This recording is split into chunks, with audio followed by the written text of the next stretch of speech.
अगला चैप्टर है गतिमान आवेश और चुंबकीय क्षेत्र। ठीक है, गतिमान आवेश और चुंबकीय क्षेत्र, ये नेक्स्ट चैप्टर है। अब हम लोग चुंबक में प्रवेश कर रहे हैं। ठीक है, पहली जो यूनिट थी वह यूनिट है इलेक्ट्रोस्टैटिक से संबंधित या स्थिर विद्युत्की से संबंधित। ठीक है, जिसमें हम वैद्युत धारा और वैद्युत धारा के जो बहुत सारे प्रभाव होते हैं उसके बारे में हमने पढ़ा था। अगला चैप्टर जो है वो गतिमान आवेश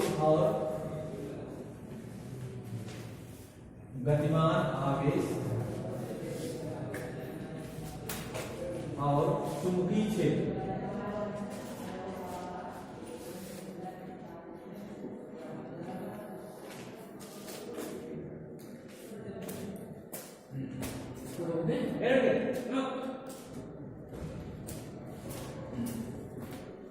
देखिए, गतिमान आवेश और चुंबकीय क्षेत्र जो है वो वैद्युत धारा के चुंबकीय प्रभाव से संबंधित चैप्टर है। आप जानते हैं कि वैद्युत धारा के 3 प्रकार के इफेक्ट होते हैं। वैद्युत धारा का ऊष्मीय प्रभाव, ठीक है, वैद्युत धारा का रासायनिक प्रभाव और वैद्युत धारा का चुंबकीय प्रभाव। ठीक है, तो अब हम लोग जो है वह चुंबकीय प्रभाव के बारे में पढ़ने के चल रहे हैं। ठीक है, गतिमान आवेश और चुंबकीय क्षेत्र है। इसका क्या आशय हुआ? कोई भी आवेश अगर गतिमान है, इलेक्ट्रॉन हो या धन आयन कोई हो, तो धन आयन अगर चल रहा है तो धन आवेशों के चलने की दिशा में धारा बहती है। इलेक्ट्रॉन अगर मूव कर रहा है, फ्री इलेक्ट्रॉन है, तो फ्री इलेक्ट्रॉनों के चलने के विपरीत दिशा में धारा बहती है। तो कहने का मतलब कि आवेश गतिमान होंगे अगर, तो धन आवेश हो या ऋण आवेश हो, तो धारा बहेगी। और जब धारा बहेगी तो वैद्युत धारा जब किसी तार से हो करके या किसी चालक से हो करके प्रवाहित होती है तो उस चालक के आसपास एक चुंबकीय क्षेत्र उत्पन्न हो जाता है। इस गुण को हम कहते हैं वैद्युत धारा का चुंबकीय प्रभाव। ठीक है, वैद्युत धारा का चुंबकीय प्रभाव क्या है कि जब कोई गतिमान आवेश किसी चालक के थ्रू होता हुआ प्रवाहित होता है तो उस चालक के आसपास एक चुंबकीय क्षेत्र उत्पन्न हो जाता है और यह चुंबकीय क्षेत्र उसी प्रकार का होता है जैसा चुंबक के आसपास उत्पन्न होता है। अंतर यह होता है कि चुंबक के आसपास उत्पन्न चुंबकीय क्षेत्र थोड़ा सा प्रबल होता है, क्योंकि वो नेचुरल होगा या तो आर्टिफिशियल होगा, दोनों प्रबल होंगे। आर्टिफिशियल थोड़ा ज्यादा प्रबल होता है, नेचुरल थोड़ा कम प्रबल होता है। उसी प्रकार का चुंबकीय क्षेत्र और चुंबकीय गुण यहां भी आ जाता है। चुंबकीय क्षेत्र क्या होता है अगर आपसे पूछा जाए तो चुंबकीय क्षेत्र वह क्षेत्र है जिसमें बाहर से आने वाली कोई चुंबकीय वस्तु में क्या कौन कौन सी वस्तुएं हैं? लोहा है, निकिल है, कोबाल्ट है। स्पेशली 3 है और भी बहुत सारे हैं। लोहा, निकिल, कोबाल्ट या फेरिक क्लोराइड का जलीय विलयन है। तो जो ये आपके चुंबकीय पदार्थ होते हैं, यह आने पर, उसके आसपास आने पर चुंबकीय प्रभाव महसूस करते हैं या एक बल का अनुभव करते हैं। वो बल कैसा होता है? जैसे चुंबक खींचता है उन कणों को, वैसे यह जो धारावाही चालक हमारा होता है वह भी इन कणों को अपने आसपास खींचता है। इसी प्रभाव को हम कहते हैं वैद्युत धारा का चुंबकीय प्रभाव। और यह चुंबकीय प्रभाव क्यों उत्पन्न होता है? धारा के नाते। धारा क्यों उत्पन्न होती है? गतिमान आवेश के नाते। इसलिए हम गतिमान आवेश और चुंबकीय क्षेत्र के चैप्टर को पढ़ेंगे। सबसे पहले इसका जो पता है कि वैद्युत धारा के कारण चुंबकीय प्रभाव उत्पन्न होता है, पहले तो यही नहीं पता था कि अगर तक किसी तार में धारा बहेगी तो उसमें चुंबकीय गुण आ जाएगा। पहले यही नहीं पता था, लेकिन इसका सबसे पहले पता जो है ओरस्टेड ने लगाया था। ओरस्टेड, ठीक है, ओरस्टेड ने सबसे पहले पता लगाया था कि वैद्युत धारा के अंदर चुंबकीय गुण होता है। तो आपसे पूछा जाए कि वैद्युत धारा के चुंबकीय प्रभाव का अध्ययन सबसे पहले किसने किया था, तो आप कहेंगे ओरस्टेड ने किया था। ठीक है, कैसे किया था? अब जरा ध्यान दीजिएगा। एक चुंबकीय सुई होती है, चुंबकीय सुई, समझ रहे बात को? चुंबकीय सुई के अंदर ये गुण होता है कि सामान्य अवस्था में उसका एक सिरा उत्तर की ओर ठहरता है और दूसरा सिरा दक्षिण की तरफ ठहरता है। उसमें एक सिरा जो है, देखिए एक ऐसे सुई बनी हुई संकेतक बना हुआ है, एक सिरा आपका जो है वो रेड रहता है और दूसरा सिरा ब्लैक रहता है। चुंबकीय सुई एक छोटी सी सुई होती है जिसमें एक संकेतक एक तरफ होगा और उसके अगेंस्ट दूसरा संकेतक दूसरी ओर होगा। तो एक तरफ ये रेड लाल रंग से पेंट किया रहता है, इसका संकेतक लाल रहता है, एक तरफ ब्लैक रहता है। ठीक है, यह सुई सामान्य अवस्था में उत्तर दक्षिण दिशा में ठहरती है।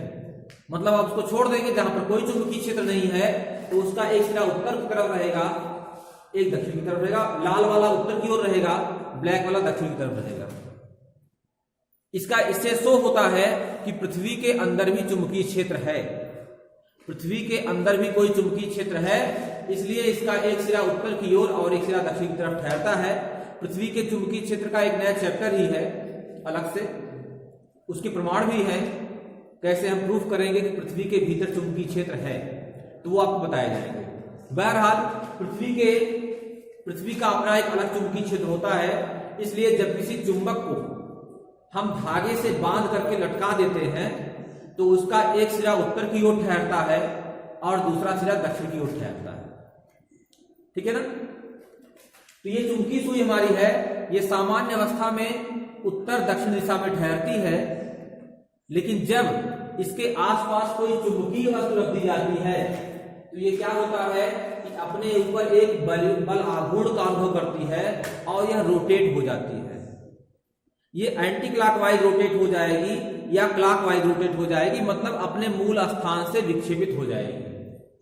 अगर यह मूल स्थान से विक्षेपित है, अर्थात इसका सिरा उत्तर दक्षिण दिशा के बजाय किसी और दिशा में रुका हुआ है, इसका मतलब कि आसपास कोई चुंबकीय वस्तु जरूर रखी हुई है या चुंबकीय प्रभाव यह महसूस कर रही है। तो इसी चुंबकीय सुई का उन्होंने प्रयोग किया, इसने ओरस्टेड ने। ठीक है, उन्होंने एक सेल लिया, ये सेल हमारा है और यहां पर एक कुंजी है, इसको हम बोलते हैं दाब कुंजी।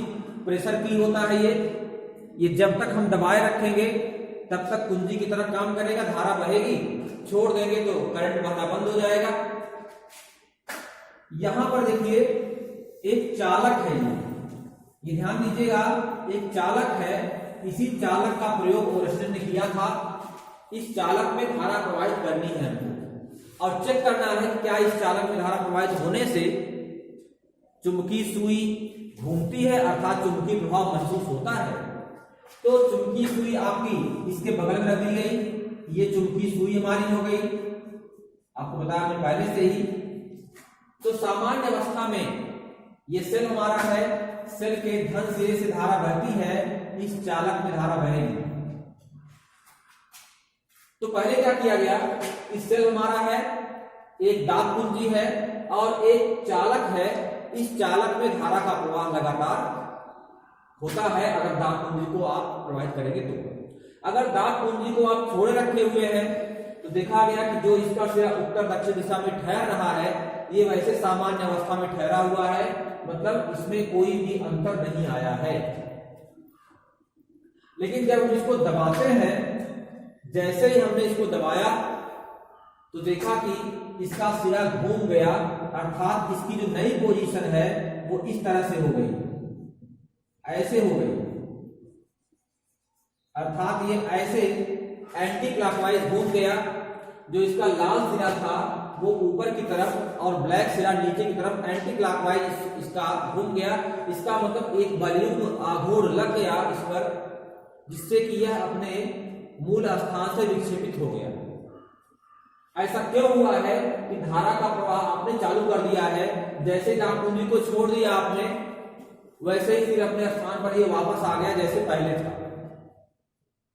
ठीक है, तो इसका मतलब कि जब तक धारा का प्रवाह हो रहा है तब तक इसके आसपास चुंबकीय क्षेत्र उत्पन्न हो रहा है और उसके नाते यह विक्षेपित हो रही है।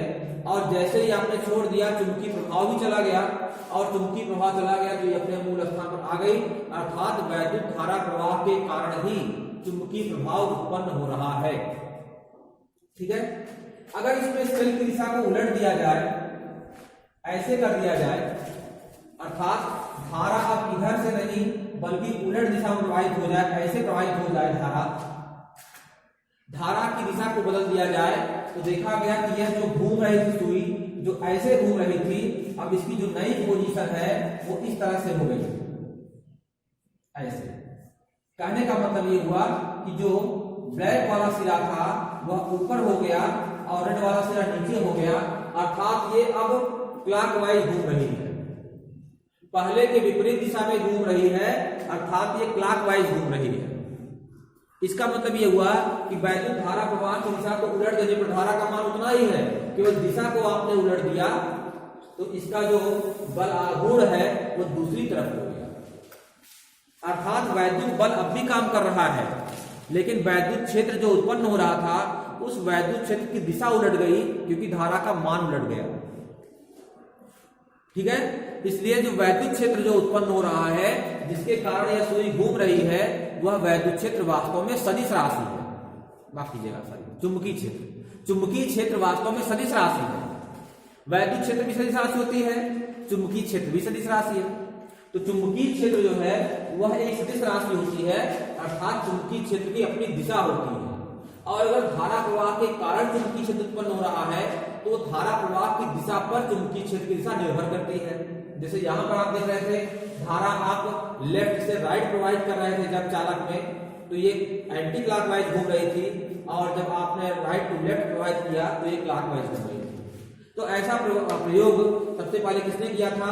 ओरस्टेड ने किया था, और उन्होंने ही बताया कि धारावाही चालक अगर है तो उसके आसपास एक चुंबकीय क्षेत्र उत्पन्न हो जाता है। ठीक है, अब यह चुंबकीय क्षेत्र का मान कितना होता है? जैसे हमने कह दिया कि इस चालक के आसपास चुंबकीय क्षेत्र उत्पन्न हो रहा है, तो इस चुंबकीय क्षेत्र का मान कितना होगा? ज्यादा होगा या कम होगा? दूरी ज्यादा कर दे कम हो जाएगा, ज्यादा हो जाएगा? धारा का मान बढ़ा दे कितना गुना हो जाएगा? समझ रहे बात को? तो इस चालक में धारा प्रवाह के कारण चुंबकीय क्षेत्र कितना होगा और उसकी दिशा कहां होगी? ये दो मूल प्रश्न हमारे सामने हैं। तो सबसे पहले इस धारावाही चालक के आसपास चुंबकीय क्षेत्र की वैल्यू कितना होगी, अगर ये देखना है हमको, तो इसके संबंध में बायो-सेवर्ट का नियम है। वैसे आपने उसका हाई स्कूल पढ़ा भी हो, बायो-सेवर्ट का नियम, ध्यान दीजिए।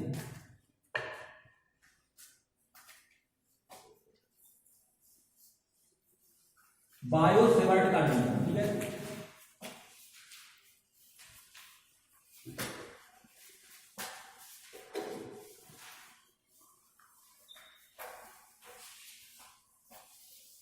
पूछा जाए आपसे कि बायो-सेवर्ट का नियम किस लिए है, मूल प्रश्न कोई नियम बताया जाएगा आपको, फ्लेमिंग के दाएं हाथ का नियम, फ्लेमिंग के बाएं हाथ का नियम, दाएं हाथ की हथेली का नियम, मैक्सवेल के दक्षिणावर्ती पेच का नियम। तो जो नियम बताया जाए तो वो नियम किस लिए है, पहले तो आपको ये जानना चाहिए।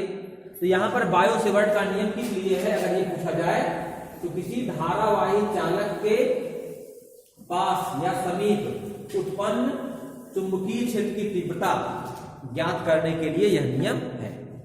ठीक है ना।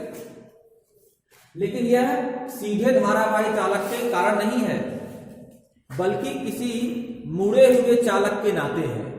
जैसे सीधा लंबा तार अगर है तो उसके नाते क्या चुंबकीय क्षेत्र होता है, वो आगे मिलेगा। अनंत लंबाई का है या परिमित लंबाई का है, सीमित लंबाई का है, वो आगे मिलेगा। लेकिन अगर कोई चालक इस तरह से मुड़ा हुआ है, चालक ऐसे, ठीक है ना, किसी चालक जो कि अरेखीय है, इस तरह से मुड़ा हुआ है, इस चालक के किसी चालक खंड, क्योंकि चालक है ये, तो चालक यहां इसके आसपास चुंबकीय क्षेत्र अलग होगा, यहां पर अलग होगा, यहां पर अलग, हर जगह अलग अलग चुंबकीय क्षेत्र होगा। भाई चालक खंड की लंबाई हमने थोड़ा सा लिया है तो चुंबकीय क्षेत्र कम होगा।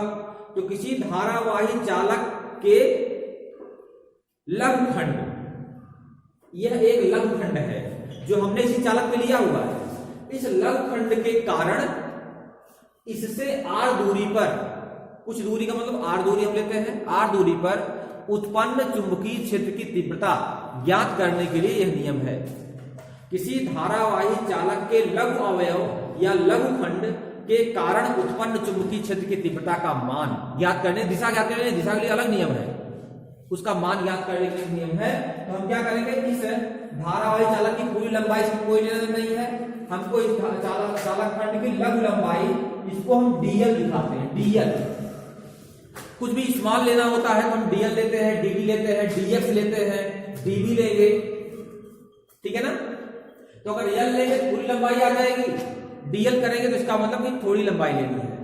तो डीएल एक लघु खंड है, इस लघु खंड के कारण यहां पर ये क्या है, यह एक बिंदु है P, जो कि इस चालक खंड से कितनी दूरी पर है, r दूरी पर है।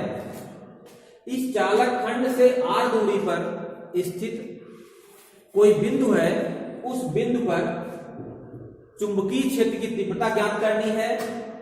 तो अब चुंबकीय क्षेत्र की तीव्रता होती दिखाते हैं B से, कैपिटल B, लेकिन क्योंकि लघु अवयव हमने लिया है तो चुंबकीय क्षेत्र की तीव्रता भी स्मॉल होगी, कम होगी, उसको हम dB दिखाएंगे, dB ऐसे, क्योंकि क्षेत्रीय सदिश राशि है इसको एरो लगा दिया हमने, dB, ठीक है ना।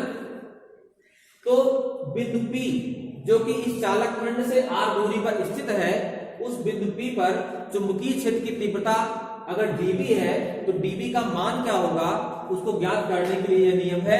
चालक खंड की लंबाई dl है और चालक खंड के भीतर से जाने वाली धारा हमारी I है, ठीक है। अब फार्मूला देखिए कैसे बनेगा। इस बिंदु P पर उत्पन्न चुंबकीय क्षेत्र की तीव्रता अगर dB है तो dB प्रोपोर्शनल टू होता है I, अर्थात इस बिंदु पर चुंबकीय क्षेत्र की तीव्रता का मान ज्यादा होगा अगर इस चालक में बहने वाली धारा, जो धारा चालक में बहेगी वही धारा dl लंबाई में बहेगी। इस चालक में बहने वाली धारा का मान अगर ज्यादा है, ठीक है, तो चुंबकीय क्षेत्र की तीव्रता का मान भी ज्यादा होगा, कम है तो कम होगा, अर्थात वहां पर उत्पन्न चुंबकीय क्षेत्र की तीव्रता चालक में बहने वाली धारा के अनुक्रमानुपाती होती है। dV proportional to dl, dl का मतलब जो आपने लघु अवयव लिया हुआ है, अगर इस लघु अवयव खंड की लंबाई ज्यादा है तो भी वहां पर चुंबकीय क्षेत्र की तीव्रता ज्यादा उत्पन्न होगी, और अगर लंबाई कम लिया है तो कम उत्पन्न होगी, अर्थात dV proportional to dl। dV proportional to, देखिए इस चालक खंड को, ठीक है, इस बिंदु P से मिलाने वाली जो रेखा है, यह जो कोण बनाती है, कोण बनाती है, ठीक है, ये चालक खंड की लंबाई है और ये मिलाने वाली रेखा है जो कोण बनाती है। अगर ये कोण थीटा है, कभी कभी अगर ये प्रश्न मन में आए कि चालक खंड के ऊपरी बिंदु से मिलाएं तब वाला कोण देखें, निचले बिंदु से मिलाएं, ठीक है, ये भ्रम हो सकता है कि यहां से मिलाएंगे ये कोण हमारा कम बनेगा, यहां से मिलाएंगे ज्यादा बनेगा, तो कहां से मिलाएं। वैसे ये dl लंबाई इतनी कम ली गई है कि आप ऊपरी सिरे से मिलाएं या निचले सिरे से मिलाएं, इस थीटा कोण में अंतर नहीं आएगा। और अगर ये कंफ्यूजन हो, जान जाइए कि ये हमेशा मध्य से लिया जाता है, अगर ज्यादा लंबाई होगी तो मध्य माना जाएगा, अदरवाइज ऊपरी या निचले सिरे का कोई सवाल नहीं है। यह लंबाई इतनी कम है कि ऊपरी और निचले सिरे से मिलाने पर थीटा के मान में जो डिफरेंस आएगा वो नेग्लिजिबल होगा, मतलब पिछड़ी होगा। तो dV प्रोपोर्शनल क्या होगा, साइन थीटा, अर्थात उस चालक खंड से उस बिंदु को मिलाने वाली रेखा चालक खंड से जो कोण बनाती है उस कोण की ज्या अर्थात साइन। थीटा की वैल्यू ज्यादा रहेगी तो साइन थीटा की वैल्यू ज्यादा होगी, साइन थीटा की वैल्यू ज्यादा होगी तो चुंबकीय क्षेत्र की तीव्रता ज्यादा होगी।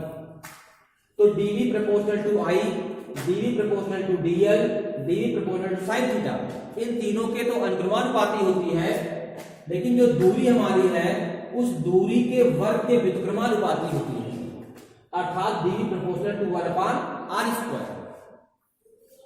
अब इन चारों चीजों को हम एक में समाहित करेंगे जब,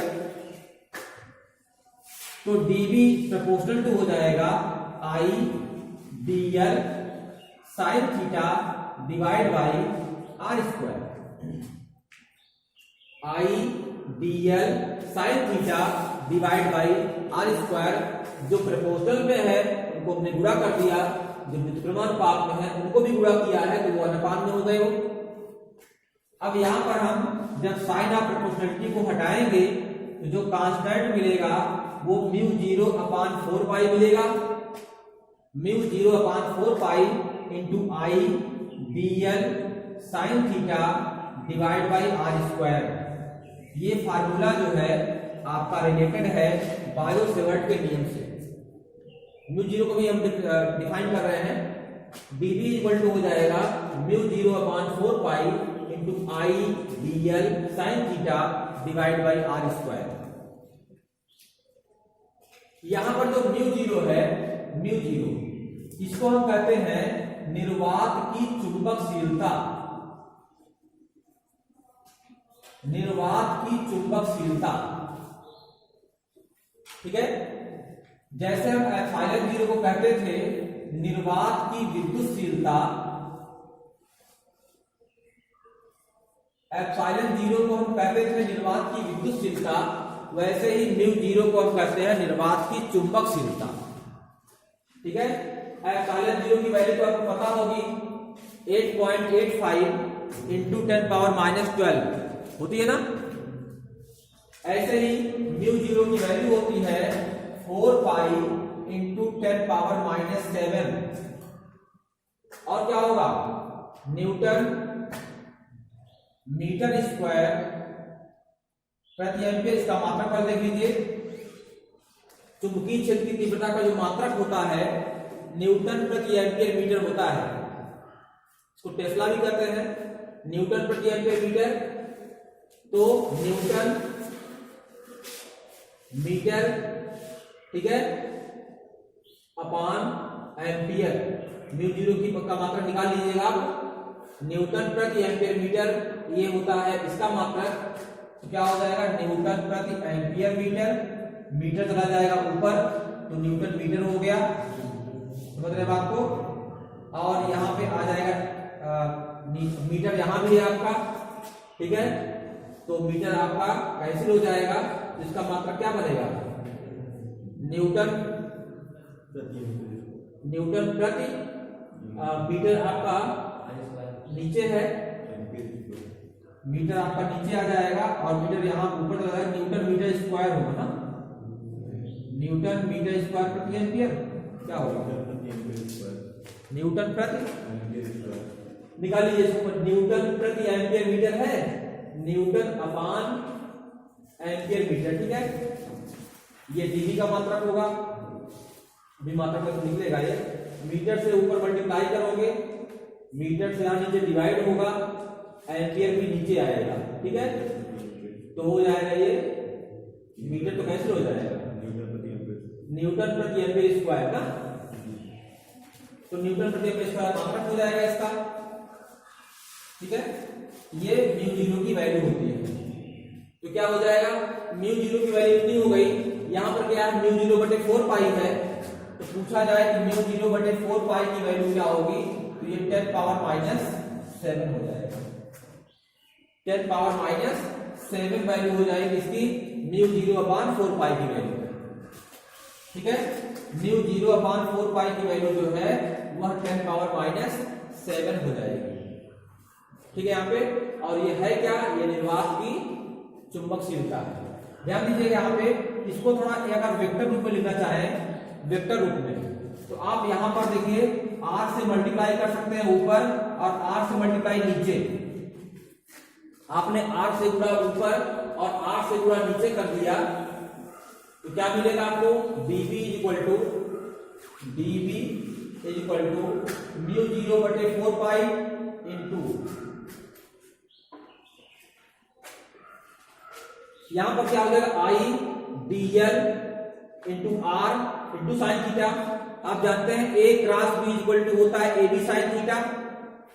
तो यहां पर इसको हम dl वेक्टर डी लीजिएगा, vector dl cross vector r ऐसे कर सकते हैं। वेक्टर i रहेगा, यहाँ पे i रहेगा, i into dl cross r।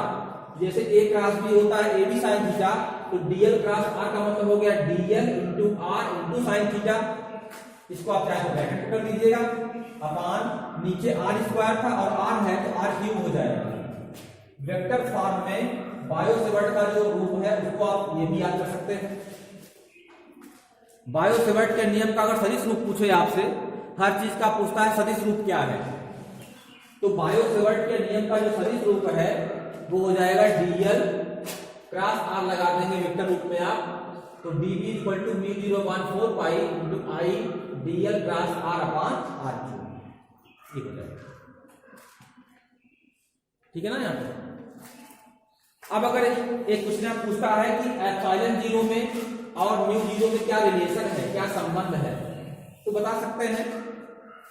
ध्यान दीजिएगा, अभी जो है आप देखे थे कि μ0/4 पाई की जो वैल्यू है वो है 10⁻⁷, क्योंकि μ0 की वैल्यू होती है 4 पाई × 10⁻⁷। ठीक है, ये हो गया μ0/4 पाई की वैल्यू। और पहले चैप्टर में आप पढ़े थे कि 1/4 पाई एप्सिलॉन 0 की जो वैल्यू है वो 9 × 10⁹ इतनी होती है। 1/4 पाई एप्सिलॉन 0 की जो वैल्यू है वह 9 × 10⁹ होती है और μ0/4 पाई की वैल्यू होती है इतनी। ठीक है, अब अगर हम इसमें इसको डिवाइड कर दें, कहने का मतलब समीकरण 2 में समीकरण 1 से डिवाइड कर दें, समीकरण 2 में 1 से डिवाइड करेंगे तो 1/4 पाई एप्सिलॉन 0 समीकरण 2 का बायां पक्ष हो गया, इसमें इसे डिवाइड कर रहे हैं तो उल्टा हो जाएगा, तो डिवाइड करेंगे तो 4 पाई चला जाएगा ऊपर और μ0 आ जाएगा नीचे।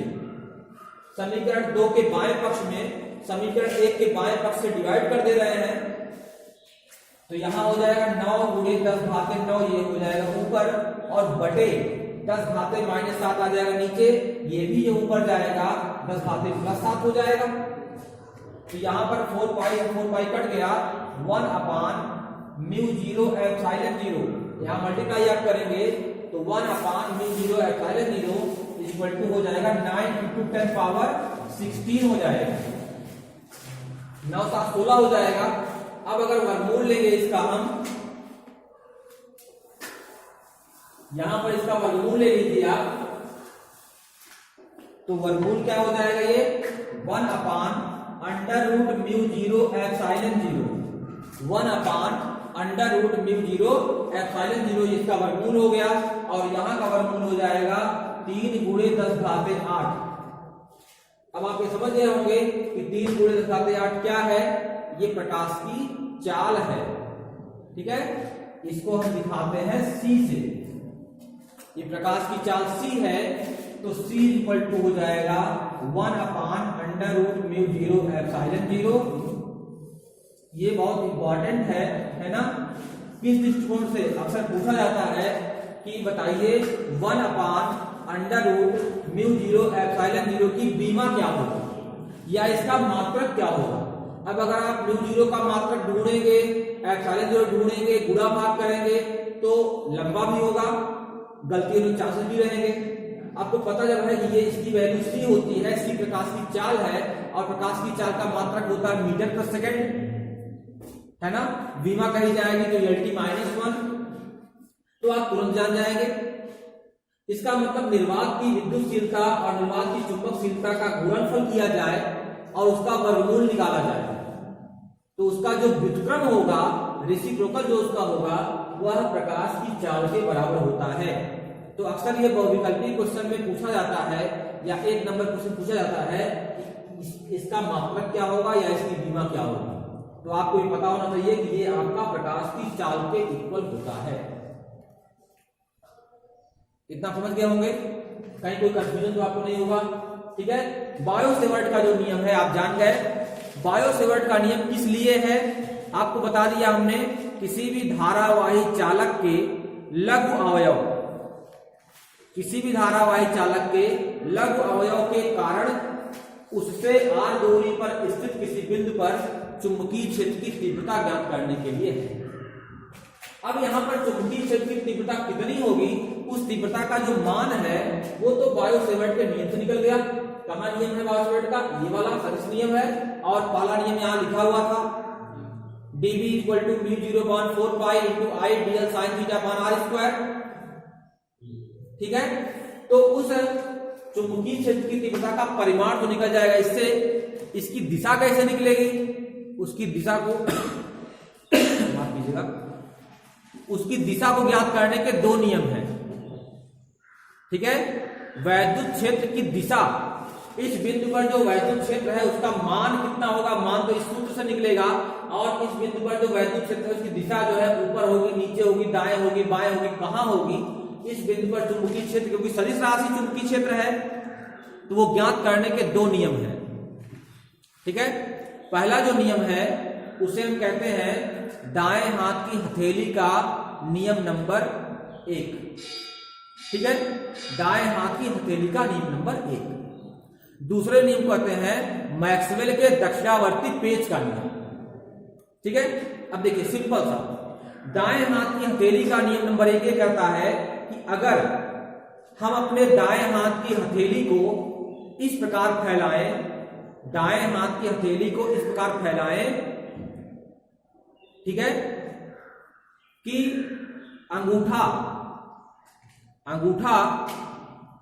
धारा की दिशा में हो, चालक में बहने वाली धारा दिशा में अंगूठा हो, और फैली हुई